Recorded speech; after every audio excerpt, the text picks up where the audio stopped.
খুব ভালো লাগছে যে ৭৫ দিন তার বেশি আর কি চলছে সূর্য স্ক্রিনে, এবং সকলে দেখছেন, তাদের ভালো লাগছে। আর এর থেকে বেশি কি বলবো, আমি নিজেও খুবই এক্সাইটেড।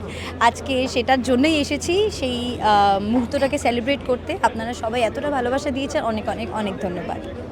আমার মনে হয় যে কোনো সিনেমার সবথেকে প্রধান উদ্দেশ্য থাকা উচিত ভালো করে বানানো। অন্য কোনো ভাষার সিনেমা আবার নতুন করে অ্যাডাপ্টেশন হতে পারে, ফ্রেম টু ফ্রেম রিমেকে আমি বিশ্বাসী নই, আমি এর আগে অনেকবার বলেছি। আর আরেকটা বিষয় হচ্ছে যে একটা সময় পর্যন্ত প্রচুর বাংলা সিনেমা অন্যান্য ভাষার সিনেমা থেকে অ্যাডাপ্ট করা হতো বা রিমেক করা হতো, এবং তার সংখ্যা এতই বেশি ছিল বলে বোধহয় আমাদের অডিয়েন্সের একটা বিতৃষ্ণা তৈরি হয়েছিল। এখন সিচুয়েশনটা তা না, আমাদের বেশিরভাগ গল্প মৌলিক গল্প হয়। আমারও ক্যারিয়ারের বেশিরভাগ সিনেমাই মৌলিক গল্প নিয়ে। সূর্য তার থেকে একটু অন্যরকম, কিন্তু সূর্যের যেটা মূল বক্তব্য, মানুষকে ভালো রাখতে পারে এবং মানুষকে একটু আনন্দ দিতে পারে, আমার মনে হয় সেই মূল বক্তব্যটার মধ্যে একটা অদ্ভুত নোবেলটি রয়েছে। আর সেই নোবেলটিটা বোধহয় আমাদের অডিয়েন্স রিলেট করতে পেরেছে বা সেলিব্রেট করতে চেয়েছে।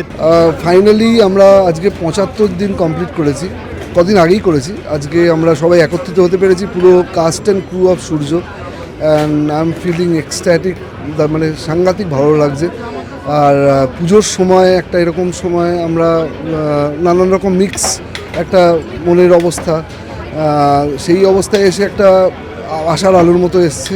আমি না, সূর্য বোধহয় অনেক মানুষের মুখে একটু হাসি ফোটাতে পেরেছে, জীবনে একটু আনন্দ আনতে পেরেছে।